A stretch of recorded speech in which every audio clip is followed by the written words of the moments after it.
Good evening. I'm Shana Thornton, Her Circle E-Zine's Managing Editor of Books and Literature, and I want to welcome you for joining us tonight for Her Circle E-Zine's Tennessee Women Writers Literary Reading. We're here in Clarksville, Tennessee at Austin Peay State University's Downtown Gallery at 116 Strawberry Alley. And I want to thank the Center of Excellence for the Creative Arts for allowing us to use this space. And also want to thank Professor Cindy Marsh for this beautiful exhibition that's around us, the striking exhibition with so many words and thoughts from the community. It is by the Goldsmith Press, and that is projects, the press does projects within the community. There are quilts hanging, t-shirts. They work with women, grandmothers, children, people from all walks of life in the community have come together to create this artwork tonight. So thank you very much for putting this show together. We couldn't have asked for it to be more perfectly aligned with what we're doing here this evening. We have three readers this evening: Amy Wright, Mitzi Cross, and Kim Levitt. I want to thank for a moment the community for supporting us, for your generosity, for the catering, for everything everyone's done tonight to make sure that we can record this and that we have food to enjoy here. This is in celebration of International Women's Day, which is March 8th, and we also have virtual events that are free happening on our website, so I want to invite everyone to check those out if you have a moment. It's at hercircleezine.com, www.hercircleezine.com, and those events are free. We have artist talks and Q&As happening through Tuesday, March 8th.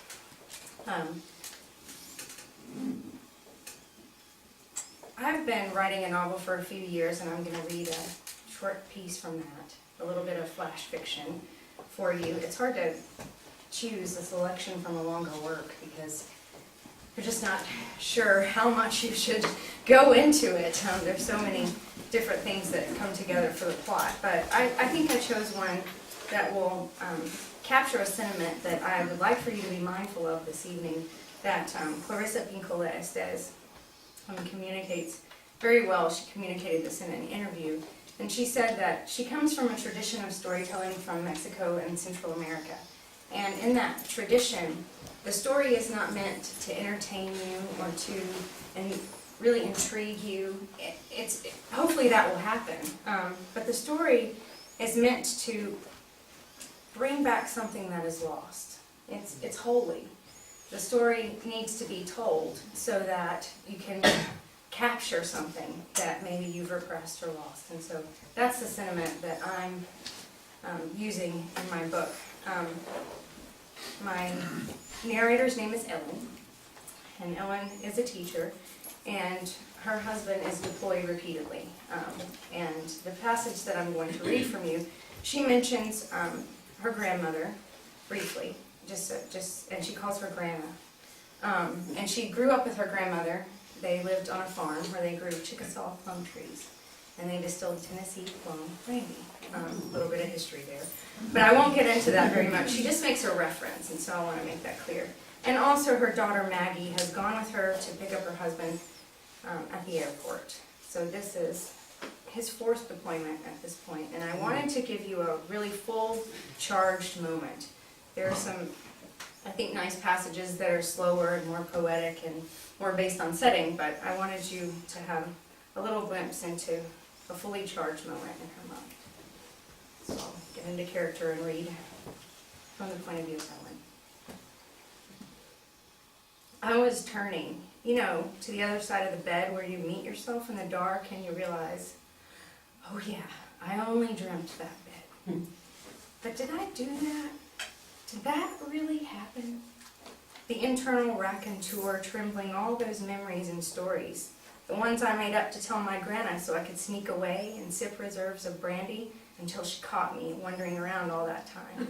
I might have been a young alcoholic. Perhaps that's how I stayed forgetful. You don't know these memories unless you slow down. But you don't dare do that. You keep going in a blur, especially if your love is in Afghanistan, some excuse, some other distance, some entity. It's taken over to move and roam and feed the dog. But then the dog has run away and you feed the baby. You think, I'm too skinny. What's he going to think when he gets back and sees me like this? He'll think, I'm not eating. How is he not falling apart? How's he so intact? There's a temptation from a terrible consideration, the one not to let in. Is he intact? Move on to something else. Did I remember to lock the doors? Bringing up the dish rag in my hands for occupation on some days. Other times, the air blows through my fingers off the car window. Days when it billows and I soak it through my pulse with music and beats. The lyrics move over my lips and I'm the one with the bulletproof family. I must tell myself, but we can't be invincible if we have to make it through this. We'll rely on a device to keep moving, push on, and search out distractions for us, just like anyone else. TiVo, movies, We Fit. They're all short-lived, and I sweat in the sheets most nights. Wait, that's the gnaw, waiting. 10 minutes until the arrival. Where is he? Where is he? His face in those patches of brown water more felt pointillism. Instead of a park, we're at the airport. Eye him down and move in, pulling Maggie's hand between the crowd. Cookie dropped and left behind. Clapping shouts for God erupt from a family. Relieved fears sliding out a wet stripe down their faces. Kids with those big, nervous eyes, smiling. The funny distance of uncertain familiarity. Scent of recognition. There's a stride, the detailed parts of him that I've memorized. Wait, where? Poster board signs are in our way. There, Maggie points. No, that's not him. There now. Wondering where to now. Soothing.